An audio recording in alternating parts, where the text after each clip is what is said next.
Strategic planning বা কৌশলগত পরিকল্পনা হলো এমন একটা প্রক্রিয়া যার মাধ্যমে একটি প্রতিষ্ঠান তার সামগ্রিক লক্ষ্য এবং উদ্দেশ্য কি, যেমন প্রফিট বাড়ানো, মার্কেট শেয়ার বৃদ্ধি করে অর্জনের জন্য দীর্ঘমেয়াদী কৌশল ডেভেলপ এবং মেনটেন করে।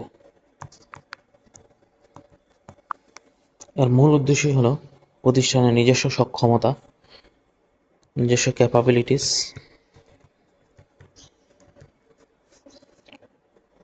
এবং পরিবর্তিত বাজারের সুযোগ, চেঞ্জিং মার্কেটিং এনভায়রনমেন্টের মধ্যে একটি চেঞ্জিং মার্কেটিং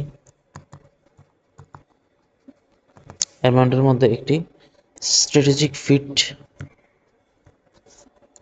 তৈরি করা। সহজ কথায়, স্ট্র্যাটেজিক প্ল্যান নিশ্চিত করে যে একটি ফার্ম বা কোম্পানি হঠাৎ তৈরি হওয়া কোনো সুযোগকে কাজে লাগানোর জন্য সর্বদা প্রস্তুত থাকে। এটা নিশ্চিত করে স্ট্র্যাটেজিক প্ল্যান যে হঠাৎ করে তৈরি হওয়া যে কোনো বিজনেস অপরচুনিটিস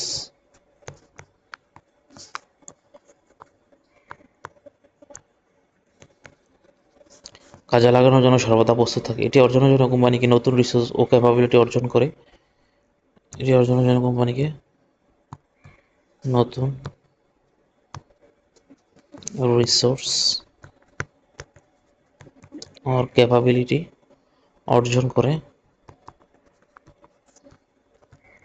অথবা বিদ্যমান রিসোর্সকে আরো উন্নত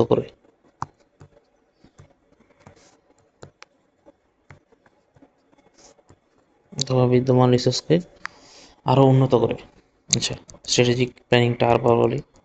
স্ট্র্যাটেজিক প্ল্যানিং হচ্ছে এমন একটি প্রক্রিয়া যার মাধ্যমে প্রতিষ্ঠান তার সামগ্রিক গোল এবং অবজেক্টিভস, যেমন প্রফিট বাড়ানো, সেলস বৃদ্ধি করা, মার্কেট শেয়ার বৃদ্ধি করা, অর্জনের জন্য দীর্ঘমেয়াদী কৌশল ডেভেলপ করে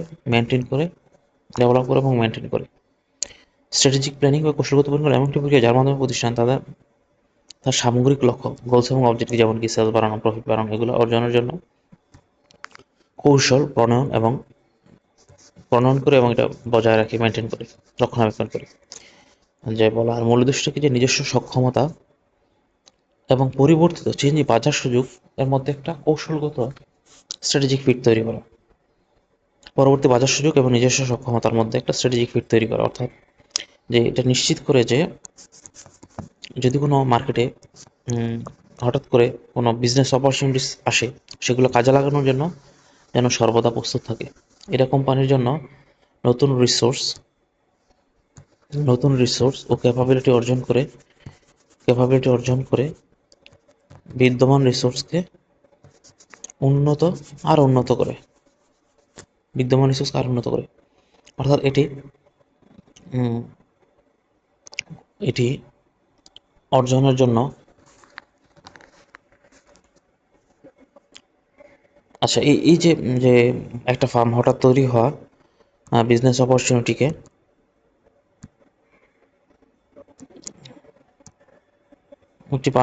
একটি ফার্ম বা কোম্পানি বাজারে হঠাৎ তৈরি হওয়া যে কোনো বিজনেস সুযোগকে কাজে লাগানোর জন্য এই যে সর্বদা প্রস্তুত থাকে,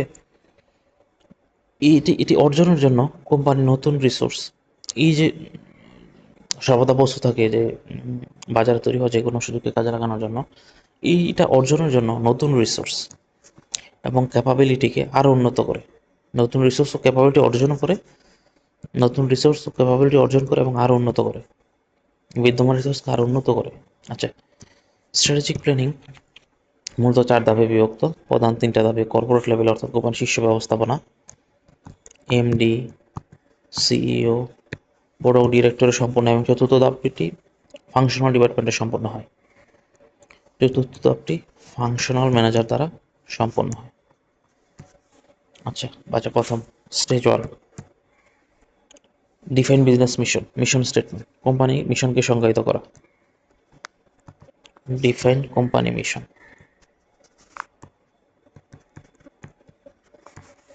যে একটা মিশন স্টেটমেন্ট হলো এটা স্ট্র্যাটেজির ফার্স্ট স্টেপ।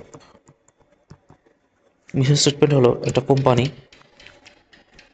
মিশন স্টেটমেন্ট একটা বিবৃতি, সোজা ভাষায় বিবৃতি, যা প্রতিষ্ঠানের অস্তিত্বের উদ্দেশ্যকে বর্ণনা করে, অর্থাৎ কোম্পানিটি কি অর্জন করতে চায় বা কি করার জন্য এর সৃষ্টি, কি অর্জন করতে চায়, মানে কি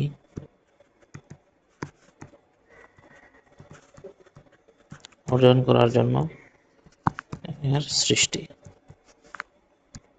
আচ্ছা, যে স্ট্র্যাটেজিক প্ল্যানিং এর ফার্স্ট ধাপ হচ্ছে কোম্পানির মিশনকে সংজ্ঞায়িত করা, ডিফাইন কোম্পানি মিশন। আর ফার্স্ট স্টেপ কি, যে মিশন স্টেটমেন্ট হলো একটা বিবৃতি যা কোম্পানির অস্তিত্বের উদ্দেশ্য বর্ণনা করে, অর্থাৎ কোম্পানিটি কি অর্জন করতে চায়, কি করার জন্য এর সৃষ্টি, কি অর্জন করতে চায় অথবা কি করার জন্য এর সৃষ্টি। একটা আদর্শ মিশন স্টেটমেন্টে কিছু মূল প্রশ্নের উত্তর থাকা উচিত, যেমন প্রশ্নগুলো হচ্ছে: আমাদের ব্যবসা কি, গ্রাহক কারা, গ্রাহকরা কি ভ্যালু করে, ভবিষ্যতে আমাদের ব্যবসা কি হওয়া উচিত। যদিও সুনির্দিষ্ট মিশনের কথা বলা হয়, বাস্তবে অনেক কোম্পানি মিশন স্টেটমেন্টটি আসলে অস্পষ্ট থাকে এবং অনুপ্রেরণাদায়ক হয়, যেমন এগুলো স্পেসিফিক না হয়, যেমন পাবলিক রিলেশন টুল হিসেবে ব্যবহৃত হতে পারে। ঠিক আছে, আচ্ছা, আবারও বলি যে একটা ভালো মিশন স্টেটমেন্টে কিছু মূল প্রশ্নের উত্তর থাকা উচিত, যে ব্যবসা কি, আমাদের গ্রাহক কারা, কাস্টমার কি ভ্যালু করে, কি কি কি ভ্যালু চায়, এবং ভবিষ্যতে আমাদের ব্যবসা কি করা উচিত, কি হওয়া উচিত। আচ্ছা, এবার আসি। আচ্ছা, একটা ভালো মার্কেট ওরিয়েন্টেড মিশনটা কি, মার্কেটিং ওরিয়েন্টেড মিশন। যদি ভালো মিশন স্টেটমেন্টকে অবশ্যই প্রোডাক্ট ওরিয়েন্টেড না হয়ে মার্কেট ওরিয়েন্টেড হতে হবে। একটা ভালো মিশন স্টেটমেন্টকে অবশ্যই প্রোডাক্ট ওরিয়েন্টেড না হয়ে মার্কেট ওরিয়েন্টেড হতে হবে। প্রোডাক্ট ওরিয়েন্টেড হলে তা কোম্পানির ব্যবসায়িক সম্প্রসারণকে সীমিত করে ফেলে। প্রোডাক্ট ওরিয়েন্টেড হলে তা একটা কোম্পানির ভবিষ্যতের ব্যবসায়িক সম্প্রসারণকে সীমিত করে ফেলে। প্রোডাক্ট ওরিয়েন্টেড কি হতে পারে, কি যেমন আমরা ফার্নিচার তৈরি করি, যেমন আমরা ফার্নিচার তৈরি করি এটা হলে ভবিষ্যতে কোম্পানির ব্যবসায়িক সম্প্রসারণকে সীমিত করে ফেলে এবং মার্কেটিং মাইপিএ তৈরি করে। এবং মার্কেট ওরিয়েন্টেড মিশন গ্রাহকের চাহিদার উপর ফোকাস করে। মার্কেট ওরিয়েন্টেড মিশন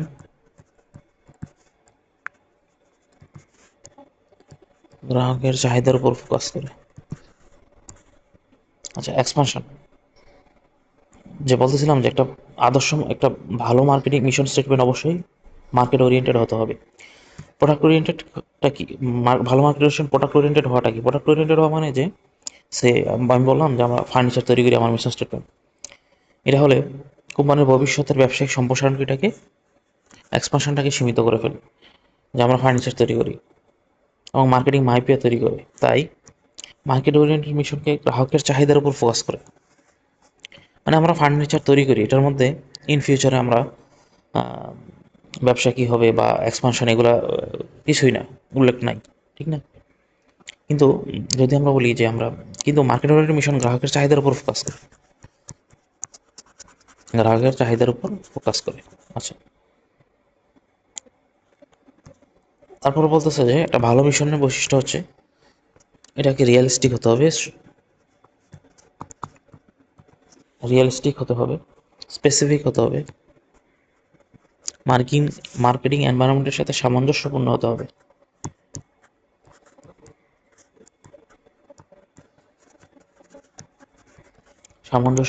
হবে, এবং ডিস্টিংটিভ, এবং এটা কোম্পানির বিশেষ দক্ষতা তুলে ধরবে, এটা কোম্পানির বিশেষ দক্ষতা তুলে ধরবে এবং মোটিভেটিং হবে।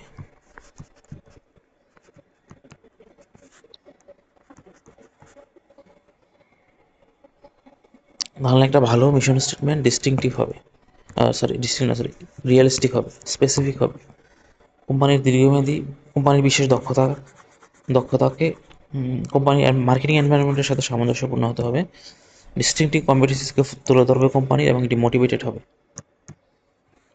হবে।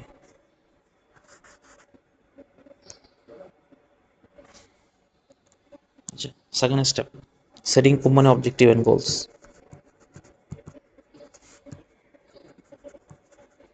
সেটিং কোম্পানি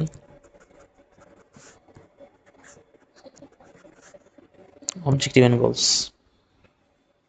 যে স্ট্র্যাটেজি প্ল্যানিং প্রক্রিয়ার 4টা ধাপ। প্রথম ধাপ হলো মিশন এবং কোম্পানির মিশন সংজ্ঞায়িত করা। দ্বিতীয় ধাপ হচ্ছে setting companies goals and objectives, কোম্পানির উদ্দেশ্য এবং লক্ষ্য নির্ধারণ। ফেজ 1-এ নির্ধারিত মিশন স্টেটমেন্টের উপর ভিত্তি করে কোম্পানি আরও সুনির্দিষ্ট এবং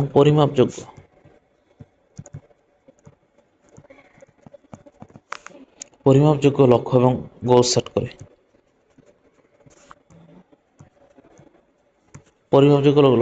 অর্থাৎ এই মিশনটি পরবর্তীকালে ম্যানেজমেন্টের প্রতিটি স্তরের জন্য আলাদা আলাদা অবজেক্টিভে রূপান্তরিত হয়, বা যা একটি অবজেক্টিভ হায়ারার্কি তৈরি করে। যে মিশন স্টেটমেন্টটা কোম্পানি তৈরি করলো, এটাই পরবর্তী স্টেপের জন্য আলাদা আলাদা সাপোর্টিং অবজেক্টিভ। এই মিশনটি পরবর্তীকালে ম্যানেজমেন্টের প্রতিটি স্তরের জন্য আলাদা আলাদা সাপোর্টিং অবজেক্টিভে রূপান্তরিত হয়। যে এই মিশন স্টেটমেন্টের উপর ভিত্তি করে কোম্পানি সুনির্দিষ্ট এবং পরিমাপযোগ্য অবজেক্টিভস এবং গোল সেট করে। আচ্ছা, দেন আসি বিজনেস পোর্টফোলিও ডিজাইন। পোর্টফোলিও কি? যে এটা একটা কোম্পানির অধীনে থাকা সমস্ত ব্যবসা এবং পণ্যের সমষ্টি। এটি কোম্পানির অধীনে থাকা সমস্ত ব্যবসা এবং পণ্যের সমষ্টি। কোম্পানি তার উদ্দেশ্য দ্বারা প্রভাবিত হয়ে এই পোর্টফোলিও ডিজাইন করে। কোম্পানি যে তার উদ্দেশ্য থাকে, এই উদ্দেশ্য দ্বারা প্রভাবিত হয়ে পোর্টফোলিও ডিজাইন করে। উদাহরণস্বরূপ, যে কোম্পানির উদ্দেশ্য যদি হয়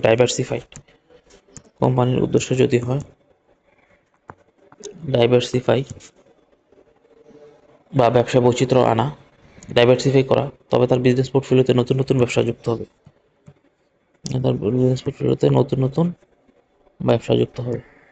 আর যদি উদ্দেশ্য হয় কনসলিডেট করা, তবে পোর্টফোলিও থেকে কিছু ব্যবসা বন্ধ করে দেওয়া হবে।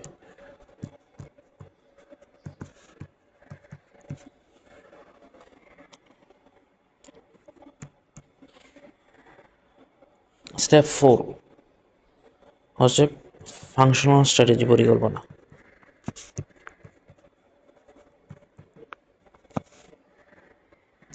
এটা হচ্ছে শেষ ধাপ, যা বিজনেস ইউনিট বা ডিপার্টমেন্টাল লেভেলে ঘটে। অর্থাৎ এই ধাপে প্রতিটি ফেজ 3-4-এ ডিজাইন করা পোর্টফোলিওকে বাস্তবায়ন করার জন্য এবং নিজ নিজ ডিপার্টমেন্টের লক্ষ্য অর্জনের জন্য নিজস্ব কার্যকরী কৌশল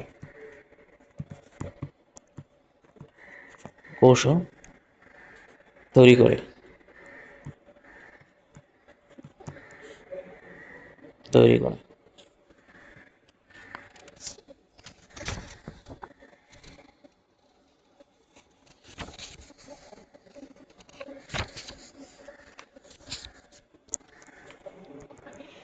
আচ্ছা, যদি সামারি করি ধাপগুলা, প্রথমে হলো যে একটা কোম্পানি স্ট্র্যাটেজি প্ল্যানের 4টা ধাপ, তার মধ্যে 3টা ধাপ ফেজ 1, 2 এবং 3 কর্পোরেট লেভেলে, অর্থাৎ কোম্পানির শীর্ষ ব্যবস্থাপনা, এমডি, সিইও, বোর্ড অফ ডিরেক্টরে সম্পন্ন হয়, এবং চতুর্থ ধাপটি ফাংশনাল ম্যানেজমেন্টে লেভেলে সম্পন্ন হয়। ফার্স্ট স্টেপ ছিল কোম্পানি মিশনকে সংজ্ঞায়িত করা, যে এটা স্ট্র্যাটেজিক প্ল্যানিং এর ফার্স্ট স্টেপ। যে মিশন স্টেটমেন্ট একটা বিবৃতি, যে কোম্পানির অস্তিত্বের উদ্দেশ্য, এটা প্রতিষ্ঠানের অস্তিত্বের উদ্দেশ্যকে এটি বর্ণনা করে। অর্থাৎ কোম্পানিটি কি অর্জন করতে চায়, কি অর্জন করার জন্য তার সৃষ্টি, কি করার জন্য তার সৃষ্টি। মূল প্রশ্ন থাকবে যে আমাদের ব্যবসা কি, আমাদের গ্রাহক কারা, আমরা কাস্টমার কি ভ্যালু করে, ভবিষ্যতে আমাদের ব্যবসা কি হওয়া উচিত। আচ্ছা, তারপরে বললাম যে একটা ভালো কোম্পানি মিশন স্টেটমেন্ট অবশ্যই মার্কেট ওরিয়েন্টেড হতে হবে, অর্থাৎ কাস্টমারের চাহিদা উপর ফোকাস করবে ভালো মিশন ওরিয়েন্টেড স্টেটমেন্টটা। কিন্তু যেমন যদি প্রোডাক্ট ওরিয়েন্টেড হয়, তাহলে এটা ব্যবসায়ের সম্প্রসারণকে সংকুচিত করে ফেলবে। সীমিত করে ফেলে, বা মার্কেটিং মাইপিয়া তৈরি করে, যে একটা ভালো মার্কেটিং ওরিয়েন্টেড মিশন চাহিদার উপর ফোকাস করে, কাস্টমার চাহিদার উপর ফোকাস করে। তারপরে ভালো মিশন স্টেটমেন্টের আরও বৈশিষ্ট্য হচ্ছে এটিকে রিয়েলিস্টিক হতে হবে, স্পেসিফিক হতে হবে, মার্কেটিং এনভায়রনমেন্টের সাথে সামঞ্জস্যপূর্ণ হতে হবে, কোম্পানির ডিস্টিংটিভ কম্পিটেন্স বিশেষ দক্ষতাকে তুলে ধরবে এবং মোটিভেটিং হতে হবে। নেক্সট স্টেপ ছিল কোম্পানির উদ্দেশ্য ও লক্ষ্য নির্ধারণ, অর্থাৎ এই নির্ধারিত মিশন স্টেটমেন্ট এর উপর ভিত্তি করে কোম্পানি তার জন্য সুনির্দিষ্ট এবং পরিমাপযোগ্য লক্ষ্য এবং অবজেক্টিভ এবং গোল সেট করে। অর্থাৎ প্রতিটি মিশন স্টেটমেন্টই প্রতিটি স্টেপে প্রতিটি স্তরের জন্য আলাদা আলাদা একটা সাপোর্টিং অবজেক্টিভ হিসেবে কাজ করে, অবজেক্টিভে রূপান্তরিত হয়, প্রতিটি স্তরের জন্য আলাদা আলাদা সাপোর্টিং অবজেক্টিভে রূপান্তরিত হয়, যা অবজেক্টিভ হায়ারার্কি বলে। দেন বিজনেস পোর্টফোলিও ডিজাইন করা, অর্থাৎ যে বিজনেস পোর্টফোলিওটা কি, যেটা কোম্পানির অধীনে থাকা সমস্ত ব্যবসা অথবা পণ্যের সমষ্টি। কোম্পানি তার উদ্দেশ্য দ্বারা প্রভাবিত হয় এই পোর্টফোলিওটা ডিজাইন করে। যদি কোম্পানির উদ্দেশ্য হয় ডাইভার্সিফাই করা, তাহলে নতুন নতুন ব্যবসা যুক্ত করে। আর যদি কোম্পানির উদ্দেশ্য কনসলিডেট করা, উদ্দেশ্যের সাথে সামঞ্জস্য রেখে ফেস টুতে সেট হওয়া উদ্দেশ্যের সাথে সামঞ্জস্য রেখে এটা করে। যদি উদ্দেশ্য কনসলিডেট করা, তাহলে ব্যবসা বন্ধ করে দেয়, ব্যবসা বন্ধ করে দেওয়া হয়। তারপর হচ্ছে ফাংশনাল লেভেল স্ট্র্যাটেজি, যে যা বিজনেস ইউনিট বা ডিপার্টমেন্টাল লেভেলে ঘটে, যেমন মার্কেটিং, ফিনান্স, প্রোডাকশন ডিপার্টমেন্টে ঘটে। অর্থাৎ ফেজ থ্রিতে ডিজাইন করে বিজনেস পোর্টফোলিও বাস্তবায়নের জন্য কোম্পানি নিজ নিজ ডিপার্টমেন্টাল লক্ষ্য সেট করে বা নিজস্ব কার্যকরী কৌশল সেট করে, কৌশল তৈরি করে, নিজস্ব কার্যকরী কৌশল বা লক্ষ্য তৈরি করে। এই চারটি ধাপই হাইলি ইন্টার রিলেটেড, চারটি ধাপই হাইলি ইন্টার রিলেটেড,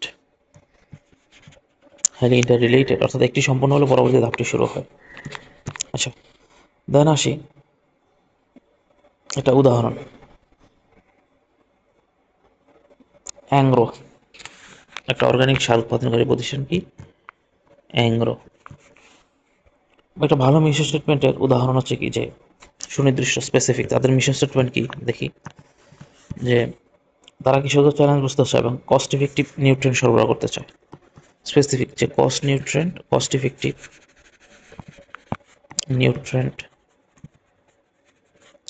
নিউট্রিয়েন্ট সরবরাহ করতে চায়। রিয়েলিস্টিক, আচ্ছা এটি অর্জন করা সম্ভব, এটি অর্জন করা সম্ভব। ডিস্ট্রিক্টিভ কম্পিটেন্সিস, আচ্ছা যে প্রতিযোগিতামূলক কম্পিটিটিভ প্রাইসে পণ্য সরবরাহের কথা বলে নিজেদেরকে আলাদা করছে, যে তারা কম্পিটিটিভ প্রাইসে পণ্য সরবরাহ করবে করবে নিজেদেরকে আলাদা করছে, নিজেদের দক্ষতাকে। মোটিভেটিং, যে লাভজনক সম্পর্ক তৈরি এবং চ্যালেঞ্জ বোঝা।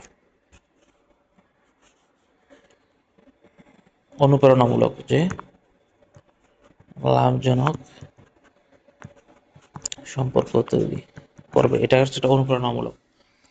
আচ্ছা, এখন এটা কিভাবে বিভিন্ন বিভাগের লক্ষ্যকে প্রভাবিত করে। তাদের একটা মিশন স্টেটমেন্টটা কি বললাম, যে তাদের মিশন স্টেটমেন্ট হচ্ছে সাশ্রয়ী মূল্যে বা কস্ট এফেক্টিভ নিউট্রিয়েন্ট সরবরাহ করতে চায় তারা, প্রতিযোগিতামূলক প্রাইসে, কম্পিটিটিভ প্রাইসে, এবং এর মাধ্যমে তারা লাভজনক সম্পর্ক তৈরি করতে চায় এবং কাস্টমারদের চ্যালেঞ্জ বুঝতে চায়। এটি হচ্ছে তাদের মিশন স্টেটমেন্ট। অ্যাগ্রো কোম্পানির মিশন স্টেটমেন্টটা কি, যে তারা সাশ্রয়ী মূল্যে নিউট্রিয়েন্ট সরবরাহ করবে এবং প্রতিযোগিতামূলক প্রাইসে পণ্য সরবরাহ করবে, এবং তারা এর মাধ্যমে তারা প্রফিটেবল রিলেশনশিপ তৈরি করবে। এটা হচ্ছে তাদের মিশন স্টেটমেন্ট। এবং চ্যালেঞ্জ বুঝবে, কৃষকদেরকে চ্যালেঞ্জ বোঝার চেষ্টা করবে এটা। আচ্ছা, এখন এই যে মিশনে লাভজনক সম্পর্ক তৈরি করা অংশটি, তারা বললো যে তারা লাভজনক সম্পর্ক তৈরি করবে। এই যে লাভজনক সম্পর্ক তৈরি করবে, এটি সেলস ডিপার্টমেন্টের জন্য একটা সুনির্দিষ্ট গোল দিয়েছে, বিক্রয় বৃদ্ধি করতে হবে, সেলস ইনক্রিজ করতে হবে। কারণ বিক্রয় বৃদ্ধি ছাড়া লাভজনক সম্পর্ক সম্ভব নয়। দেন প্রোডাকশন ডিপার্টমেন্ট মিশনের কস্ট এফেক্টিভ বা প্রতিযোগিতামূলক কম্পিটিটিভ প্রাইসে সার তৈরি করার জন্য কথাটা, কম্পিটিটিভ প্রাইসে সার তৈরি করার কথাটা প্রোডাকশন ডিপার্টমেন্টকে একটা লক্ষ্য দেয়, যে কম দামে পণ্য বিক্রি করতে হলে আমাদেরকে যদি আমরা কম দামে পণ্য সেলস করতে চাইলে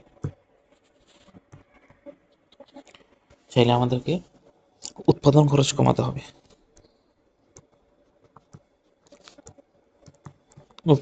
কমাতে হবে। এর জন্য কম দামে কাঁচামাল সরবরাহ করা একটা অবজেক্টিভে পরিণত হয়।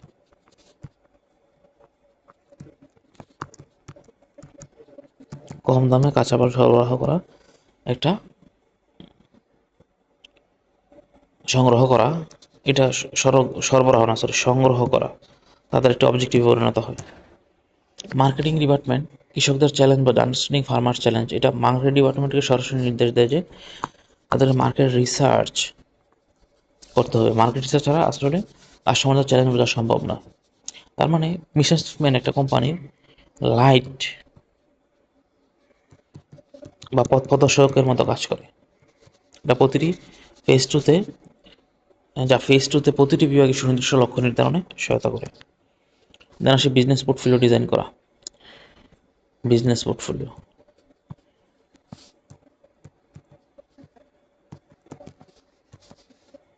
এটি যেখানে মার্কেটিং এর ভূমিকা সবচেয়ে বেশি।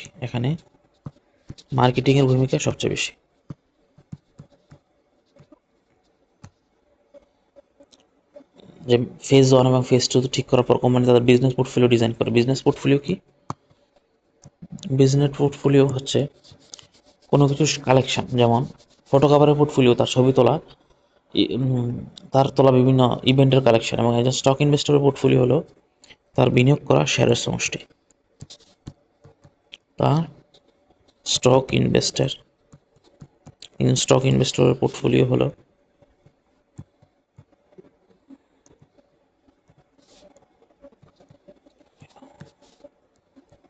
তার বিনিয়োগ করা বিভিন্ন কোম্পানি শেয়ারের সমষ্টি। এই যে একটা স্টক ইনভেস্টরের পোর্টফোলিও। তেমনি একটা বিজনেস পোর্টফোলিও হলো কোম্পানির অধীনে থাকা সমস্ত ব্যবসা এবং প্রোডাক্টের পণ্যের সমষ্টি। যেমন ম্যাগনা গ্রুপ বা ফ্যাশ গ্রুপের বিভিন্ন ধরনের ব্যবসা আছে, যেমন সিমেন্ট, মশলা, ফুড, অথবা ইউনিলিভারের হাজার পণ্য, লাক্স, লাইফ বয়, সার্ফ এক্সেল, এসব মিলিয়ে তাদের বিজনেস পোর্টফোলিও। অর্থাৎ কোম্পানির বিভিন্ন পণ্য বা ব্যবসাকে স্ট্র্যাটেজিক বিজনেস ইউনিট, বিভিন্ন পণ্যকে স্ট্র্যাটেজিক বিজনেস ইউনিট বলা হয়। আচ্ছা, পোর্টফোলিও ডিজাইন করার জন্য কোম্পানি 2টি ধাপ নেয়। বর্তমান বিজনেস পোর্টফোলিওকে বিশ্লেষণ করা। অর্থাৎ কোম্পানি প্রথমে তার চলমান ব্যবসা বা পণ্যগুলোর অবস্থা বিশ্লেষণ করে। এই বিশ্লেষণ মাধ্যমে সিদ্ধান্ত নেয় যে কোন পণ্যে অথবা ব্যবসায় বেশি বিনিয়োগ করা উচিত এবং কোনটিতে বিনিয়োগ কমানো উচিত, অথবা কোন বিনিয়োগটি সম্পূর্ণ ক্লোজ করে দেওয়া উচিত। তারপর ভবিষ্যৎ পোর্টফোলিও গঠন। কোম্পানি ভবিষ্যতে পোর্টফোলিওকে গ্রো করাতে চায় নাকি না সংকোচন করাতে চায়, এই সংক্রান্ত কৌশল নেয়। অর্থাৎ এখানে বিজনেস পোর্টফোলিও করার জন্য সবচেয়ে ভালো টুল হলো বস্টন কনসালটেন্ট গ্রুপ ম্যাট্রিক্স। তার আগে একটু সামারি করি যে বিজনেস পোর্টফোলিও ডিজাইন করা।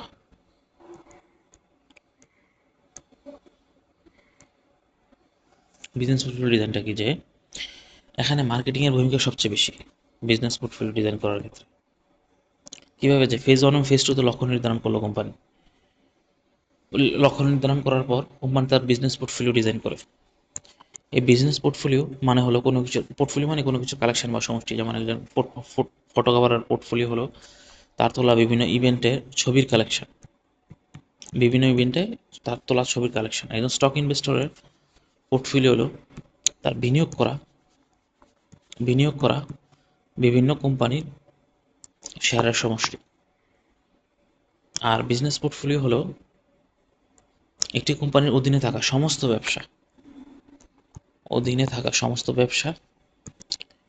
এবং প্রোডাক্টের সমষ্টি। ব্যবসা প্লাস প্রোডাক্টের সমষ্টি। যেমন ম্যাগনা গ্রুপ বা ফ্যাশ গ্রুপের বিভিন্ন ধরনের ব্যবসা আছে, যেমন সিমেন্ট, মশলা, ফুড, এবং ইউনিলিভারের আছে কি যে লাক্স, লাইফ বয়, সার্ফ এক্সেল, এই সবগুলো মিলেই তাদের বিজনেস পোর্টফোলিও। এবং কোম্পানির বিভিন্ন পণ্য বা ব্যবসাকে স্ট্র্যাটেজিক বিজনেস ইউনিট বা কৌশলগত ব্যবসায়িক ইউনিট বলা হয়। পোর্টফোলিও চলমান ব্যবসা। আচ্ছা, বিজনেস পোর্টফোলিও বিশ্লেষণ করা। স্ট্র্যাটেজিক পোর্টফোলিও ডিজাইনের প্রথম ধাপ হচ্ছে বর্তমান বিজনেস পোর্টফোলিওকে বিশ্লেষণ করা। বর্তমান বিজনেস পোর্টফোলিও বিশ্লেষণ করা যায় চলমান ব্যবসা বা পণ্যের অবস্থাকে বিশ্লেষণ করা। চলমান ব্যবসা বা পণ্যের অবস্থাকে বিশ্লেষণ করে এই বিশ্লেষণের মাধ্যমে সিদ্ধান্ত নেয় আসলে যে কোন পণ্য বা সেবায় বিনিয়োগ করা উচিত এবং কোনটিতে বিনিয়োগ কমানো উচিত বা বন্ধ করে দেওয়া উচিত। ভবিষ্যৎ পোর্টফোলিও গঠন। ভবিষ্যতে কোম্পানি তার পোর্টফোলিওকে গ্রো করাতে চায় অথবা সংকোচন করাতে চায়। ভবিষ্যতে কোম্পানি তার পোর্টফোলিওকে সংকোচন করে না গড়ে তা সে সংক্রান্ত একটা কৌশল নেয়। বিজনেস পোর্টফোলিও বিশ্লেষণ করার জন্য সবচেয়ে গুরুত্বপূর্ণ ফ্রেমওয়ার্ক হলো বস্টন কনসালটিং গ্রুপ বা বিসিজি ম্যাট্রিক্স। মানে ভবিষ্যৎ বললাম যে বর্তমান বিজনেস পোর্টফোলিও বিশ্লেষণ করে কোম্পানি সিদ্ধান্ত নেয় যে কোন কোন পণ্য বা ব্যবসায় বিনিয়োগ করা উচিত নাকি কমানো উচিত নাকি না সম্পূর্ণ বন্ধ করে দেওয়া উচিত। আর ভবিষ্যৎ পোর্টফোলিও গঠন মানে ভবিষ্যতে কোম্পানি তার পোর্টফোলিও বৃদ্ধি করতে চায় নাকি না সংকোচন করতে চায় সে সংক্রান্ত কৌশল এই ধাপে নেওয়া হয়। আচ্ছা, বর্তমান বিজনেস পোর্টফোলিও বিশ্লেষণ করার জন্য সবচেয়ে জনপ্রিয় টুল বা ফ্রেমওয়ার্ক হলো Boston consulting group. BCC matrix একটি পণ্য বা ব্যবসাকে দুটি মাত্রার ভিত্তিতে ডাইমেনশন করে। দুটি মাত্রায় ডাইমেনশনের উপর ভিত্তি করে 4টি শ্রেণীতে ভাগ করে। নতুন একটা পেজ নেই যে মার্কেট গ্রোথ রেট।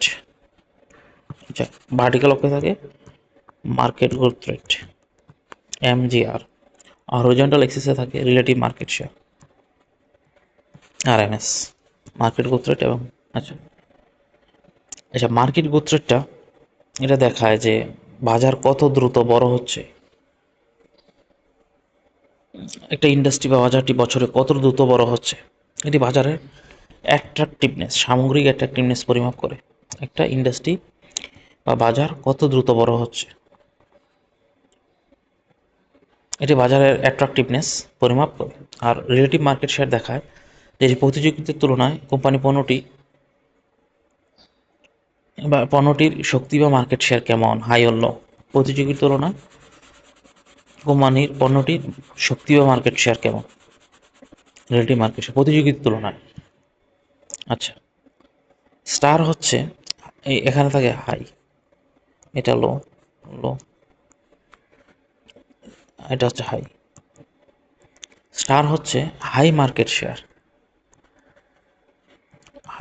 শেয়ার এবং হাই গ্রোথ, অর্থাৎ এটা কোম্পানির সেরা পণ্য, এগুলো কোম্পানির সেরা পণ্য, এগুলো দ্রুত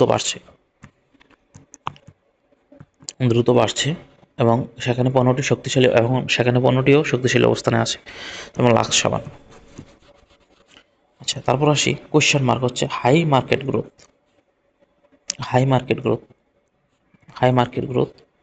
কিন্তু লো মার্কেট শেয়ার, তাহলে এখানে হবে question mark high market growth কিন্তু লো মার্কেট শেয়ার, অর্থাৎ এর বাজার খুবই আকর্ষণীয়, বর্ধন এবং দ্রুত বর্ধনশীল, কিন্তু কোম্পানির পণ্যটি সেখানে ভালো করছে না এবং মার্কেট শেয়ার কম, যেমন ডাব সাবানের। সো এগুলো হচ্ছে কোম্পানির জন্য একটা প্রশ্নবোধক চিহ্নের মতো, কেন কোম্পানি ভালো করতে পারছে না। দেন ক্যাশ কাউ, এখানে ক্যাশ কাউর ক্ষেত্রে লো মার্কেট গ্রোথ, লো লো মার্কেট গ্রোথ তো হাই মার্কেট শেয়ার, তার মানে এখানে অবস্থান করবে ক্যাশ কাউ। ক্যাশ কাউটা এখানে থাকবে যে হাই মার্কেট শেয়ার কিন্তু লো মার্কেট গ্রোথ, অর্থাৎ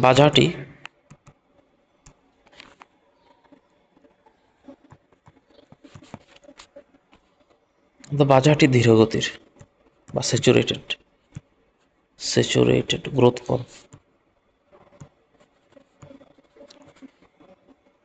কিন্তু ওই বাজারে পণ্যটির মার্কেট শেয়ার অনেক বেশি। যেমন ডিওড্রেন্ট বা ফ্র্যাগ্রেন্স, বডি স্প্রেগুলো, পণ্যগুলো, এই পণ্যগুলো বাজার থেকে অনেক ক্যাশ এনে দেয় বা মুনাফা মিল্কিং করে, কিন্তু আসলে যেটা মার্কেটে গ্রো করছে না। দেন ডগ হচ্ছে, এই যে ডগ হচ্ছে এখানে low market share and low market growth এবং লো রিলেটিভ মার্কেট শেয়ার।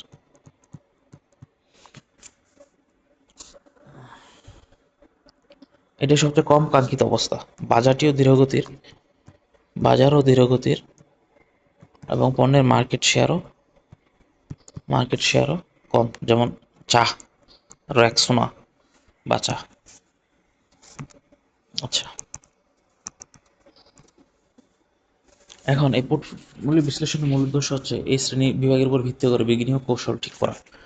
আমরা বললাম যে বিজনেস পোর্টফোলিওতে বর্তমান পোর্টফোলিও বিশ্লেষণ করব এর জন্য, কিসের জন্য? যে বিনিয়োগ কৌশল ঠিক করার জন্য। আমি সেখানে বিনিয়োগ করব নাকি সংকোচন করব, বিদ্যমান ব্যবসা বিনিয়োগ করব, সংকোচন করব, নাকি সম্পূর্ণ বন্ধ করে দেব। প্রথম হচ্ছে স্টারের জন্য কি স্ট্র্যাটেজি নিতে পারে বিদ্যমান ব্যবসা। যদি আমার প্রোডাক্টটি স্টার হয় তখন বিল্ড স্ট্র্যাটেজি নেওয়া হয় সাধারণত, যে যাতে শেয়ার আরও বাড়ে। যদি মার্কেটের শেয়ার ইতিমধ্যে খুব বেশি স্যাচুরেটেড হয় তখন হোল্ড স্ট্র্যাটেজি নেওয়া হয়। স্টারের ক্ষেত্রে দুইটা স্ট্র্যাটেজি, যদি বিল্ড অথবা হোল্ড। যদি স্টার হয় আমার প্রোডাক্টটা, তার মানে বিল্ড স্ট্র্যাটেজি নেওয়া হয় যাতে মার্কেট শেয়ার আরও বাড়ে। আর যদি মার্কেট শেয়ার ইতিমধ্যে খুবই স্যাচুরেটেড হয়, মার্কেট শেয়ার অনেক হাই ফুলফিল হয়ে গেছে সব মোটামুটি, তখন হোল্ড স্ট্র্যাটেজি নেওয়া হয়। দেন ক্যাশ কাওর ক্ষেত্রে হারভেস্ট বা মিল্কিং স্ট্র্যাটেজি নেওয়া হয়। এটা কি, যে যেহেতু কোম্পানিটি বাড়ছে না, যেহেতু কোম্পানিটি বাড়ছে না, তাই নতুন করে বিনিয়োগ না করে শুধু মুনাফা সংগ্রহ অথবা মিল্কিং করা হয়। আর কোয়েশ্চেন মার্কে হচ্ছে দুটা বিকল্প থাকে। এক হচ্ছে যদি কোম্পানির আত্মবিশ্বাস থাকে তাহলে অনেক বিনিয়োগ করতে পারে, চাইলে বিনিয়োগ করে একে স্টারে পরিণত করা, যেহেতু মার্কেট শেয়ার অনেক হাই।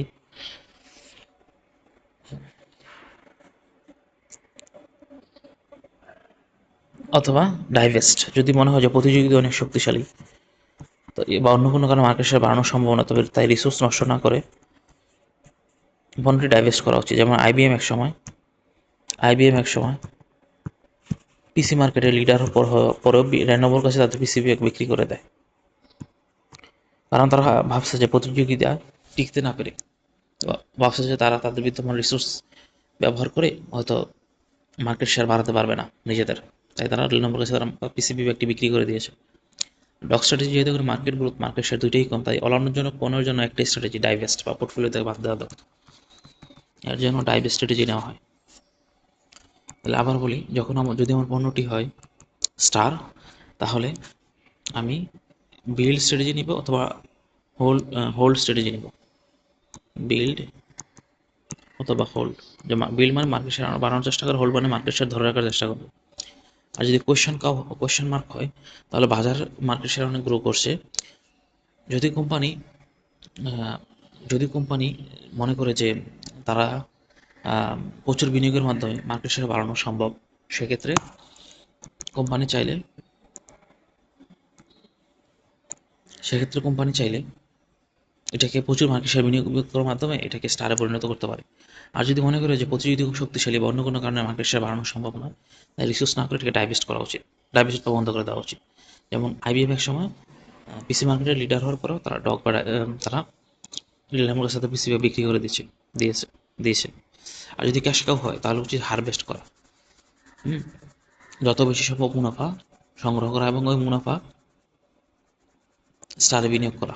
মিল্কিং স্ট্র্যাটেজি নেওয়া হয়, যেহেতু বাজারটা বাড়ছে না, তাই নতুন করে বিনিয়োগ না করে শুধু মুনাফা সংগ্রহ করা হয়, মিল্কিং। ডগে হচ্ছে ডাইভেস্ট, যেহেতু শুধুমাত্র অলাভজনক পণ্যের জন্য একটা স্ট্র্যাটেজি ডাইভেস্ট। এবার আসি ভবিষ্যৎ পোর্টফোলিও গঠন করা। পোর্টফোলিও ডিজাইনের দ্বিতীয় ধাপে কোম্পানির সিদ্ধান্ত নেয় যে ভবিষ্যতে তার পোর্টফোলিও গ্রো করবে নাকি ডাউনসাইজ করবে, গ্রো করবে নাকি ডাউনসাইজ করবে।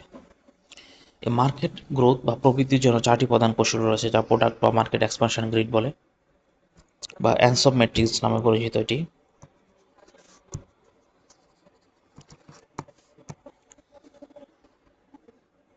এটি দুটি মাত্রার উপর ভিত্তি করে নেওয়া হয়। একটা হচ্ছে মার্কেট, বিদ্যমান, প্রথম হচ্ছে পণ্য, এটা হচ্ছে এক্সিস্টিং, নিউ। এটা হচ্ছে market, existing, new. Market penetration হলো বিদ্যমান পণ্য নিয়ে বিদ্যমান বাজারে বিক্রয় বৃদ্ধি করা। পেনিট্রেশন, যে বিদ্যমান বাজারে, এক্সিস্টিং বাজারে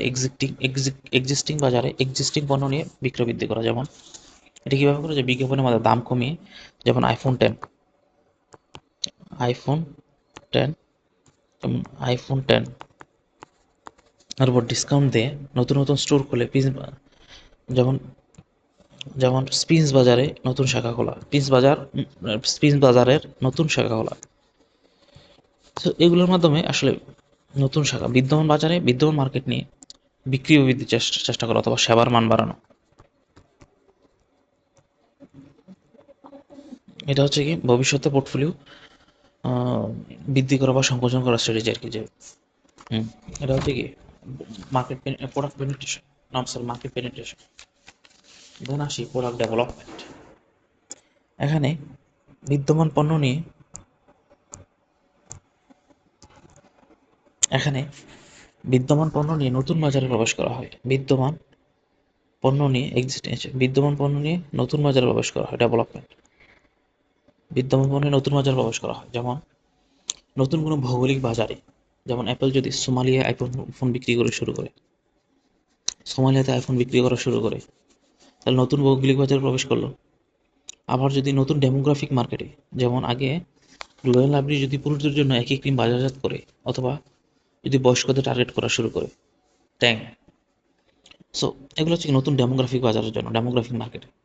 এটা এক্সিস্টিং মার্কেট নিয়ে, প্রোডাক্ট নিয়ে নতুন বাজারে প্রবেশ করা, এবং নতুন ভৌগোলিক বাজার হতে পারে অথবা নতুন ডেমোগ্রাফিক মার্কেটে হতে পারে। দেন প্রোডাক্ট ডেভেলপমেন্টটা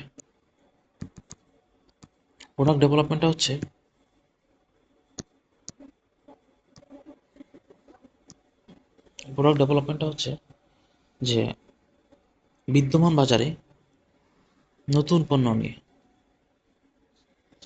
এটা প্রোডাক্ট ডেভেলপমেন্ট। এটা আরেকটা ছিল মার্কেটিং ডেভেলপমেন্ট, এটা হচ্ছে প্রোডাক্ট ডেভেলপমেন্ট। আরেকটা ছিল মার্কেট ডেভেলপমেন্ট, এখন হচ্ছে প্রোডাক্ট ডেভেলপমেন্ট। বিদ্যমান বাজারে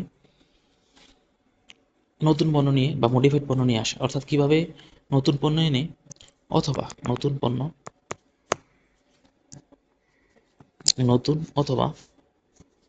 বিদ্যমান পণ্যের উন্নত সংস্করণ, মডিফাইড ভার্সন আনে। যেমন আইফোন 10 পর আইফোন 11 আনা, এগুলো বাজারে আনা। এটা হচ্ছে কি মার্কেট ডেভেলপমেন্ট স্ট্র্যাটেজি। দেন ডাইভার্সিফিকেশন, যে নতুন পণ্য নতুন মার্কেটে নতুন পণ্য নিয়ে নতুন মার্কেটে প্রবেশ করা। যেমন কোম্পানি যদি তার বর্তমান ব্যবসার বাইরে গিয়ে নতুন কোনো ব্যবসায় বিনিয়োগ করে, যেমন স্বামী যদি মোবাইল ফোন ছেড়ে গাড়ি উৎপাদন শুরু করে, যেমন স্বামী যদি মোবাইল ছেড়ে গাড়ি উৎপাদন শুরু করে, সেটা হবে এটা হচ্ছে নিউ এটা হচ্ছে নিউ এবং নিউ নিউ নিউ এটা হচ্ছে ডাইভার্সিফিকেশন, নিউ প্রোডাক্ট নিউ।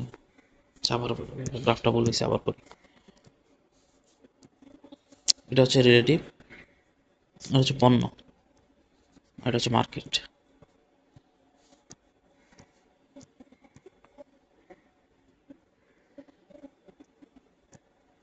এটা হচ্ছে এক্সিস্টিং, এটা হচ্ছে নিউ, এটাও এক্সিস্টিং, এটা হচ্ছে নিউ।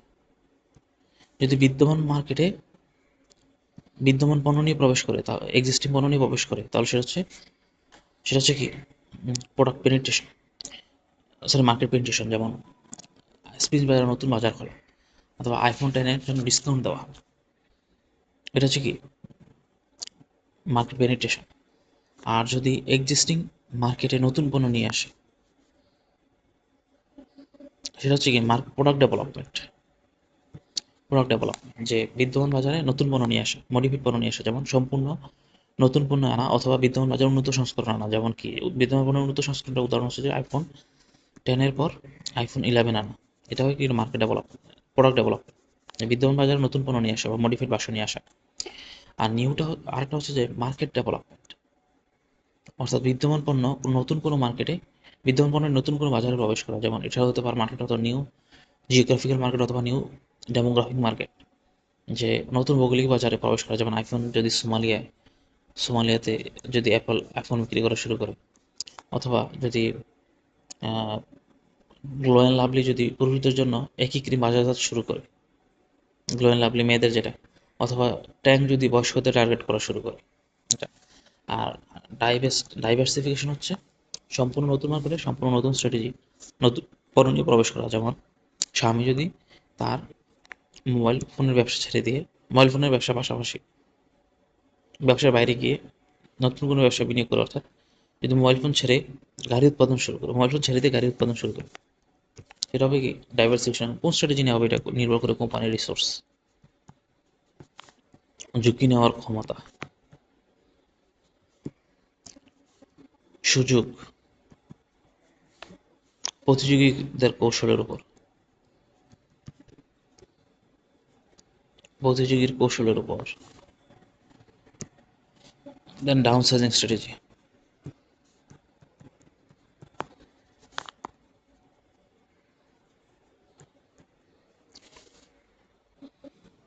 সবসময় গ্রোথই মূল লক্ষ্য থাকে না, ও কখনো কখনো কোম্পানিকে বিজনেস পোর্টফোলিওকে ডাউন সাইজ করতে হয়। ডাউন সাইজিং হলো একটা কোম্পানির পোর্টফোলিও থেকে অলাভজনক পণ্য বা ব্যবসা ইউনিট বাদ দেওয়া। অলাভজনক পণ্য বা ইউনিট বাদ দেওয়া কেন করা হয়? যখন কোনো পণ্য বা ব্যবসা লাভজনক থাকে না, যখন পণ্যটি ওভারঅল স্ট্র্যাটেজির সাথে খাপ খায় না।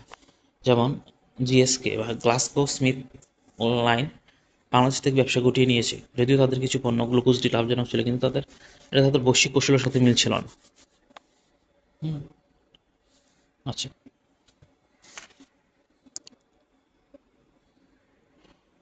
তাহলে আমরা দেখলাম যে কোম্পানি দুটি ধাপে বিজনেস পোর্টফোলিও ডিজাইন করে। এটা হচ্ছে বিসিসি ম্যাট্রিক্স ব্যবহার করে, আর এটা হচ্ছে অ্যানসোপ ম্যাট্রিক্স বা ডাউন সাইজিং এর মাধ্যমে। ফেজ থ্রি নিয়ে কোম্পানি ফেজ থ্রি এর ডিসিশনের উপর ভিত্তি করে কোম্পানি ফেজ থ্রি এর ডিসিশনের উপর ভিত্তি করে কোম্পানির প্রতিটি বিভাগ বা তাদের নিজস্ব ফাংশনাল স্ট্র্যাটেজি তৈরি করবে কোম্পানির প্রতিটি বিভাগ।